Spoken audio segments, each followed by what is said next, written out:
The Discover Hammond Podcast, Episode 8. The weekly Discover Hammond Podcast is dedicated to exploring the groups, businesses, and individuals that make up Hamilton, Ontario, Canada, and why they love the city.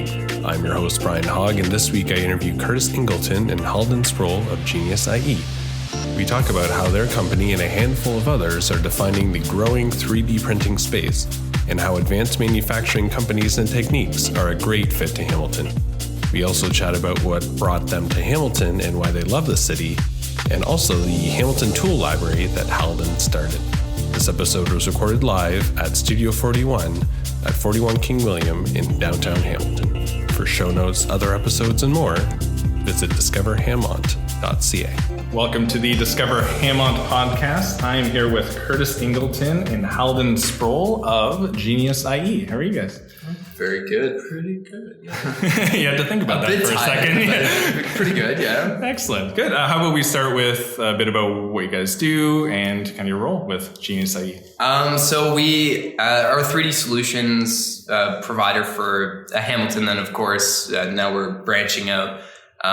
Anything from building, like we design and build custom 3D solutions for the end user. As well as small, mid-sized enterprise is probably where we really want to end up. That's the opportunistic space right now. Helping these SMEs adopt the technology it's an important job right now. So there's misinformation, disinformation.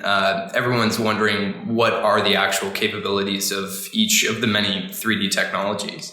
And we kind of fit in that space, just showing them where their unique value piece in 3D technology is, right? And then just really focusing on it and allowing it to, make a mutual benefit, right?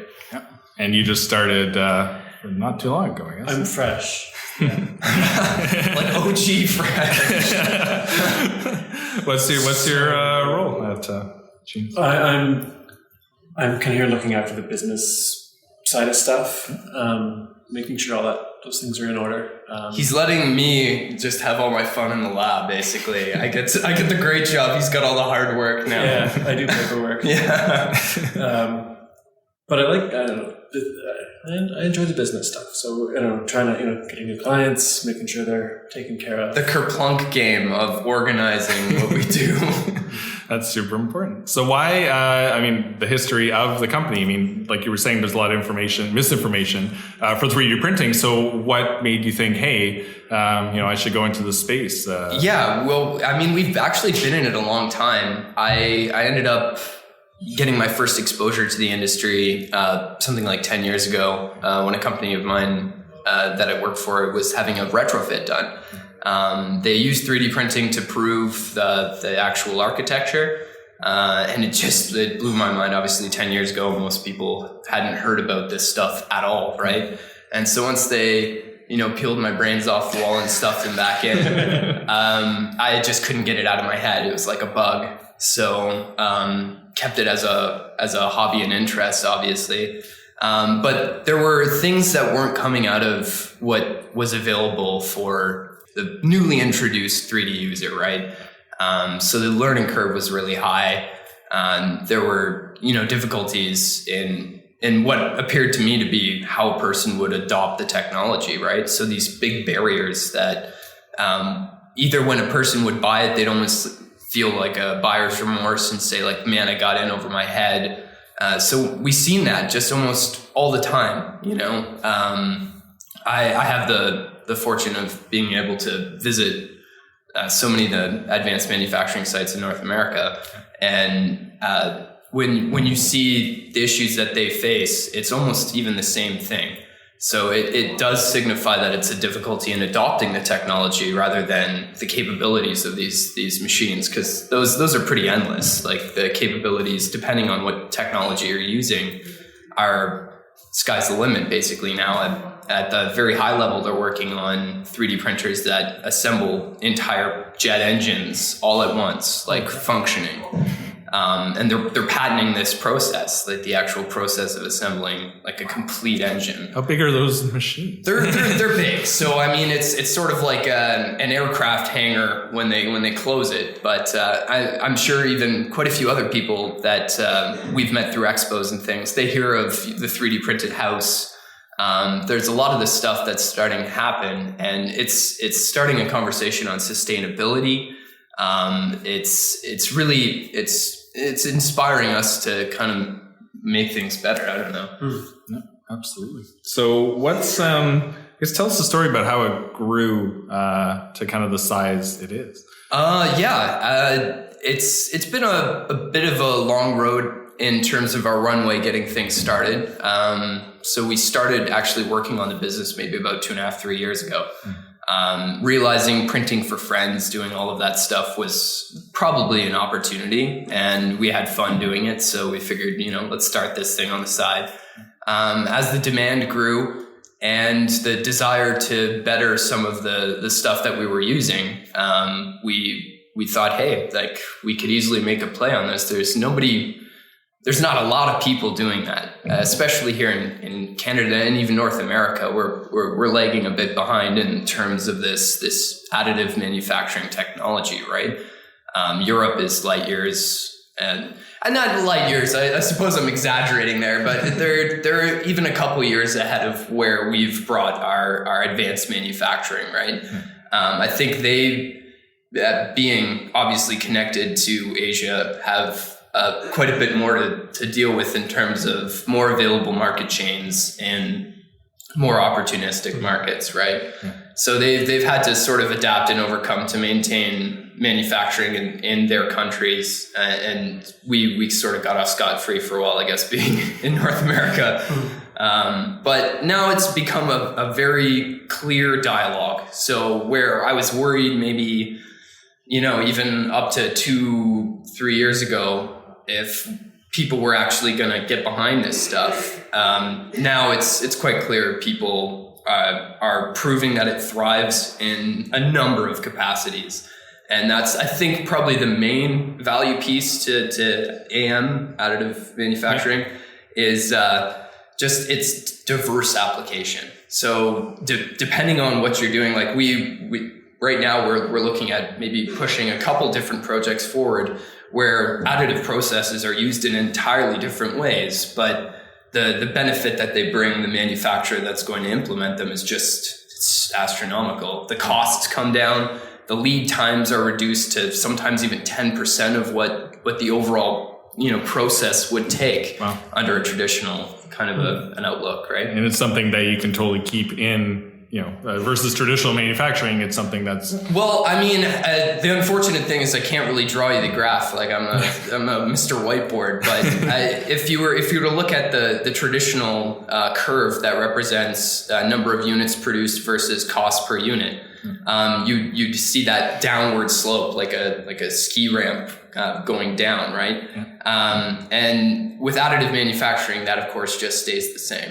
And so where those lines intersect, that shows you a giant area of opportunity where this stuff can actually just give you the juice that you need to either move your business forward, get yourself. A lot of businesses have actually recovered from some tough circumstance by bringing in some of these production machines. So for example, they bring the machine in for a job and pay for that job before the machine is actually installed, just because they can do new work. They can take on clients at the lower level. It really opens things up in a lot of ways. Yeah, if we want to kind of reinvent ourselves and bring back our manufacturing sector, this is how it's going to be done. Well, and definitely the place to do it, right? With such a strong heritage in manufacturing, and then even a skill base that Hamilton has clearly built over a very long history, right? That those things are easily translated into the work that we do. I think there's a huge fear that there's not going to be a capable workforce to meet that demand of the technology increase. When most of the folks that we've come across in our travels that are really big into this additive manufacturing or have actually diverted from another career. Like I myself obviously wasn't doing 3D printing when I was sailing so much. But I definitely think that so many of the skills you can translate from machining, any of the traditional manufacturing skill sets still apply.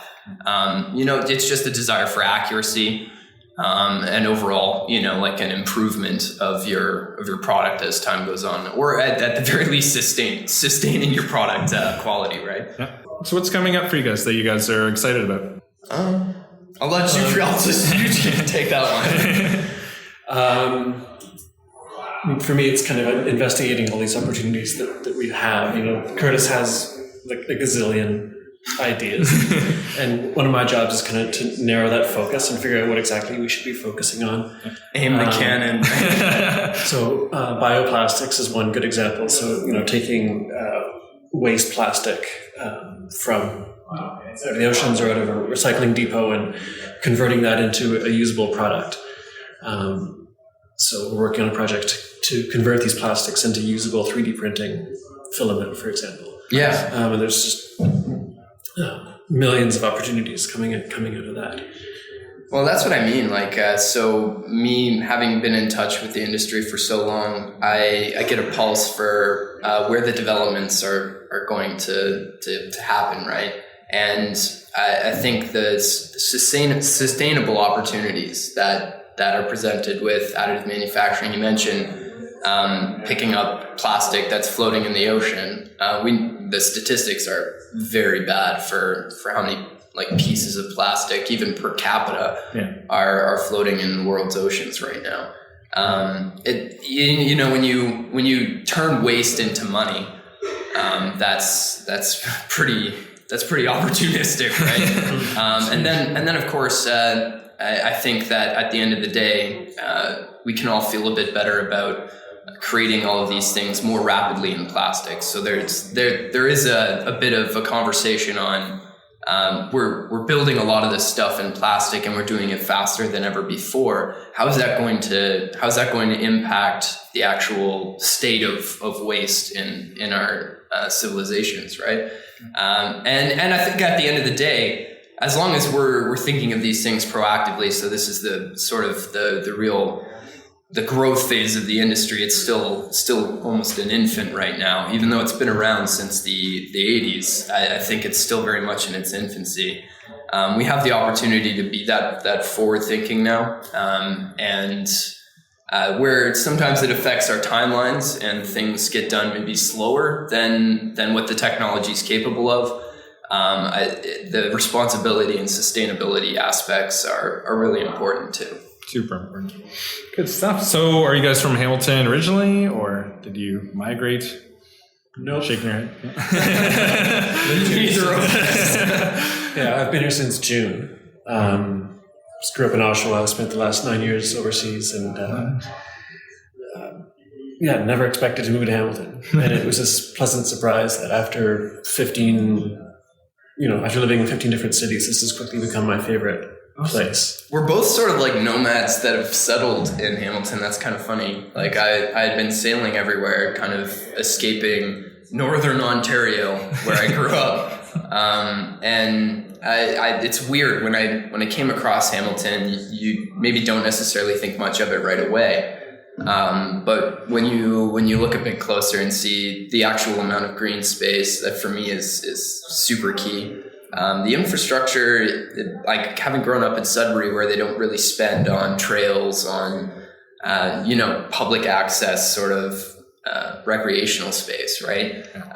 It's actually really, really nice and refreshing. At least for me. And I can't stand living in the big smoke. Toronto for me is kind of a bit busy, so I do enjoy being over here where I can access it, but at the same time I could head also towards Niagara and get a little more open fresh air, right? Yeah, there you go. But what drew you to Hamilton? Since obviously being nomadic, you could have gone so many different places. Like what brought you? For me, it was my partner. She's a doctor and she got a job here, and I tagged along. Done. And it's like, oh yeah, we're going to Hamilton. Dun, dun, dun. And then, within a week, it's like, oh, this place is great. Yeah. And it's one of the amazing things about this place is just the opportunities in this. It is. It's rife with opportunity right now, for sure. So, got working on the tool library shortly after arriving here. People were amazingly receptive, and then with Genius, I mean,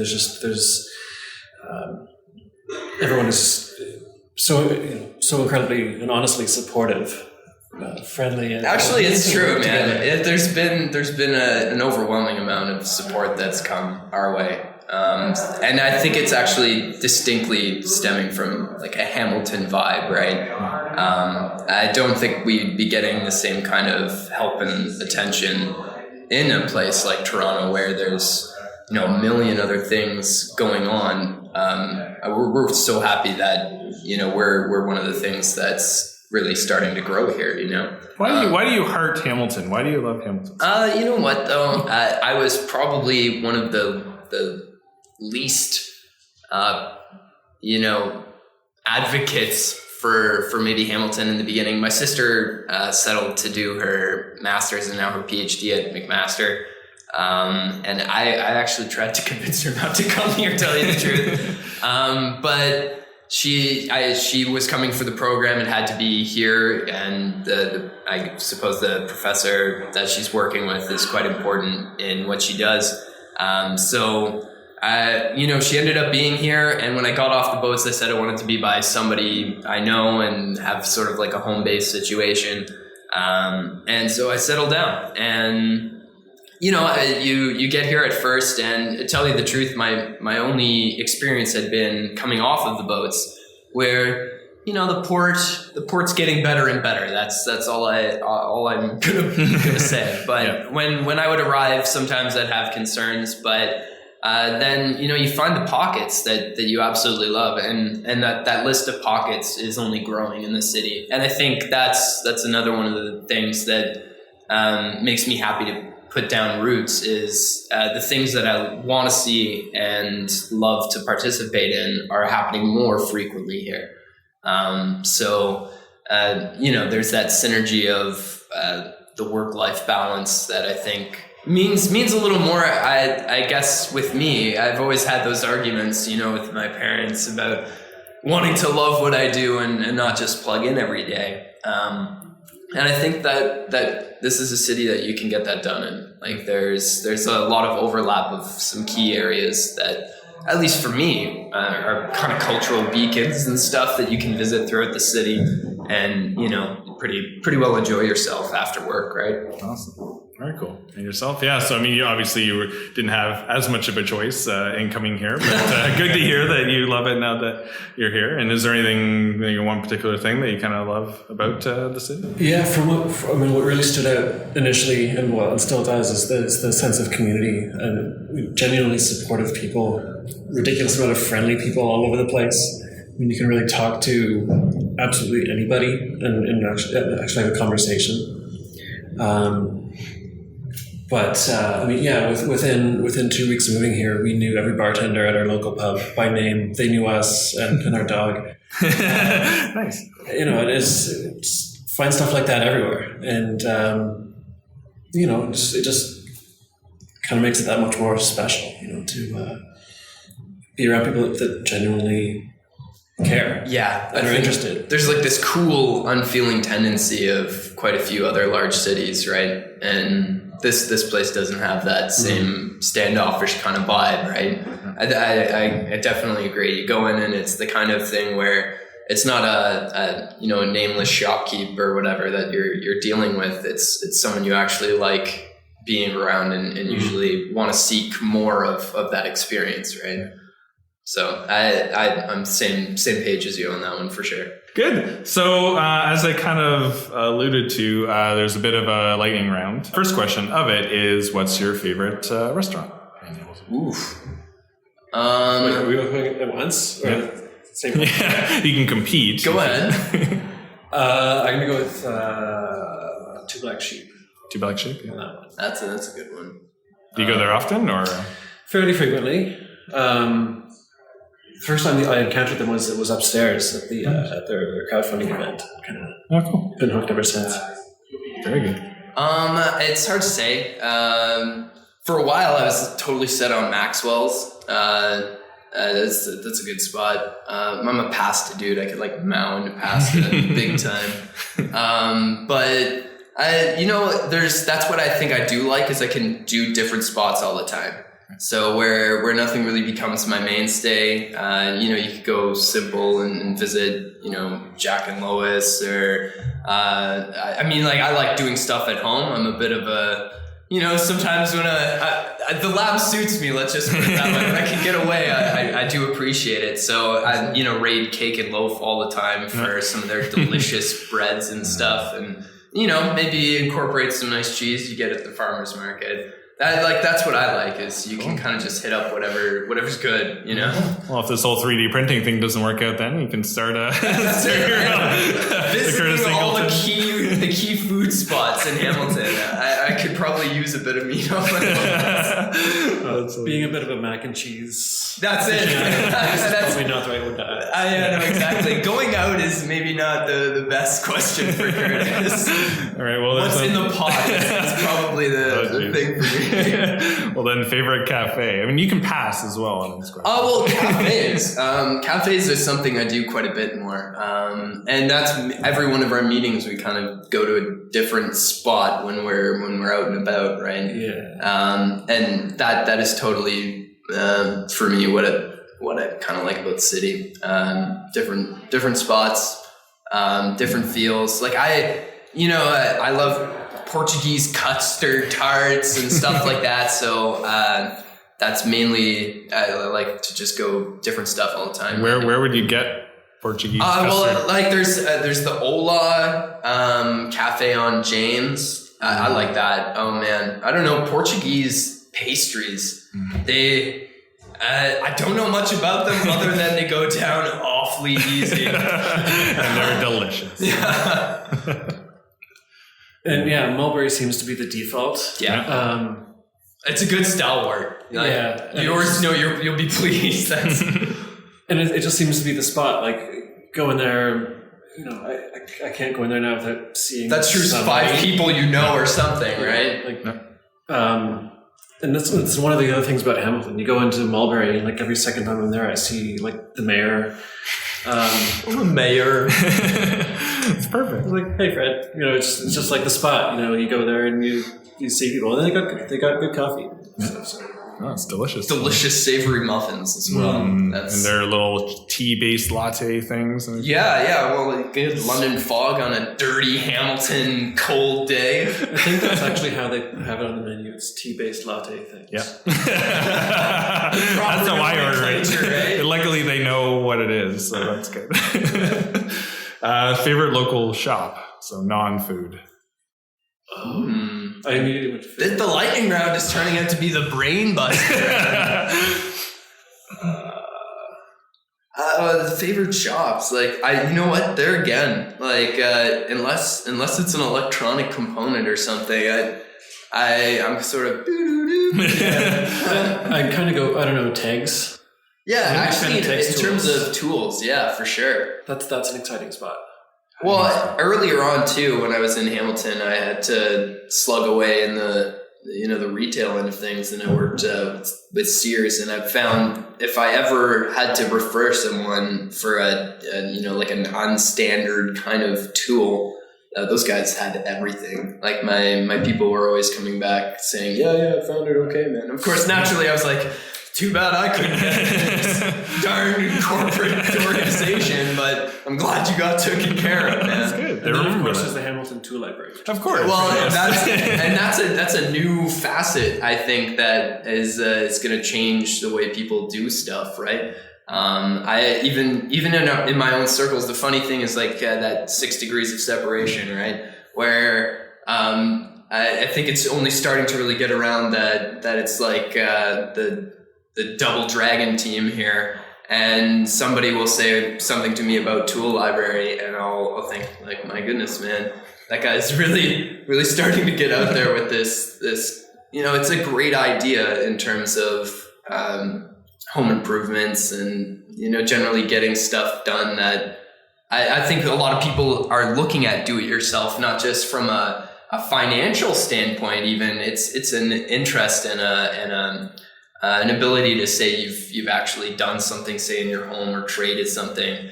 I know with obviously 3D printing, that's a movement I'm crazy familiar with, is the do-it-yourself thing.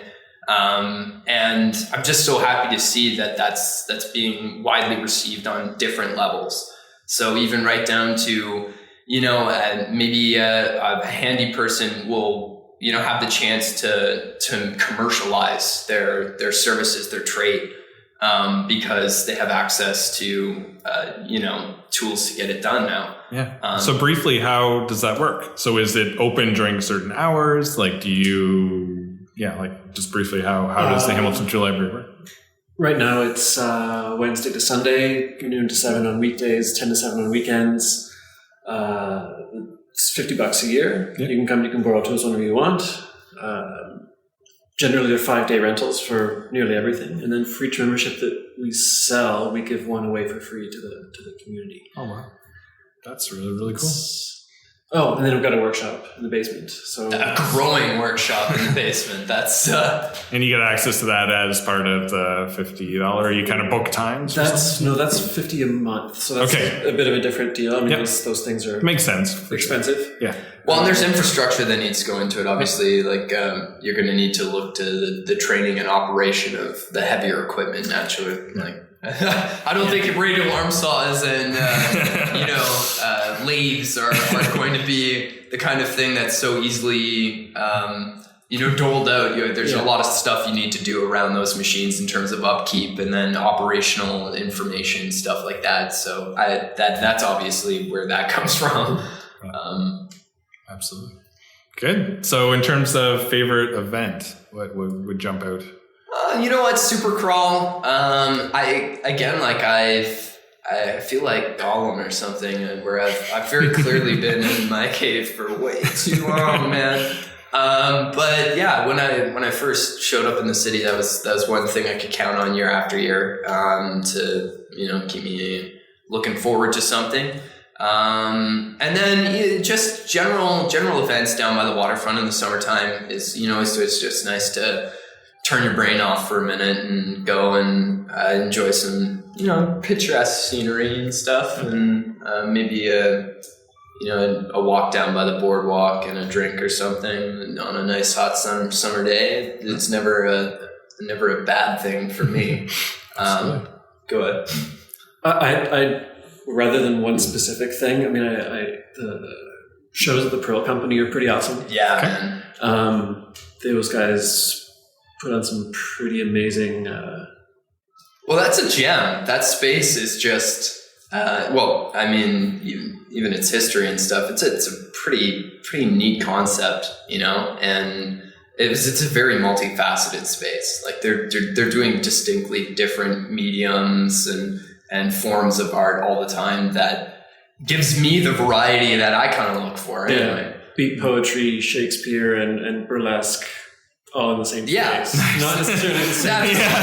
But sometimes maybe even you could categorize it that way. So it's just like a crazy good variety, Yeah. And a lot of good people meet there too. You find some of the real, Hamilton gems of people that understand community and that kind of stuff, right? So for me, feeling accepted, coming in from the outside, obviously.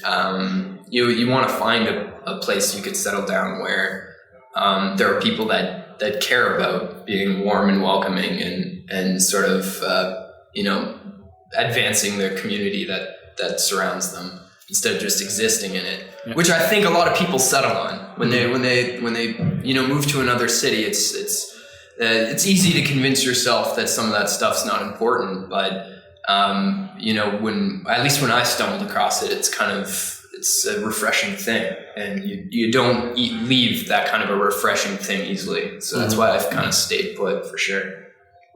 Very cool. And last but not least, favorite natural feature? The gazillion waterfalls. I haven't visited them all, but I'm going gonna try. No, and that's cool. I like it. I like that stuff for sure. You can go do really different kind of trails intensities on different days. Obviously, waterfalls. That's my thing. I'm going to say the north end, although it's not really a natural feature, but the ports, and one of my things that I love in life is just kind of wandering around with my camera and kind of exercising the creative part of my head. And I find that place fascinating. As a bit of grit, it's a bit of ugly, but do you go there often shooting? Not as often as I'd like. Work kind of it's funny that way. Like your life. I think with us being sort of spearheading some vibrant up and coming businesses, we understand that this is a place that's only getting better, and I'm going to be able to enjoy it more and more as time goes on. But like if we slug it away right now, it's definitely you can grow things to a point where I know I'm going to enjoy my existence in Hamilton, right? That's the dream. Yeah. No. At the very least, it's a place that I have learned to call home, which is for a person that never really felt connected to Sudbury, Ontario. Coming down here, I could call this home, even if I went back sailing or whatever it ended up being. I could see staying here for the off season. Good stuff. Well, thank you so much to both of you for being on the show, and we look forward to seeing what both the Hamilton Tool Library and Genie SIE come up with. And be ready, right? Be prepared. Thanks again, guys. Really appreciate it. All right, thank you. Thanks for tuning in. You can discover more interviews on discoverhamont.ca. Subscribe, share, and leave a rating on iTunes. And nominate yourself or a business or individual you think would be great for the show at discoverhamont.ca/nominate. Until next week, take care.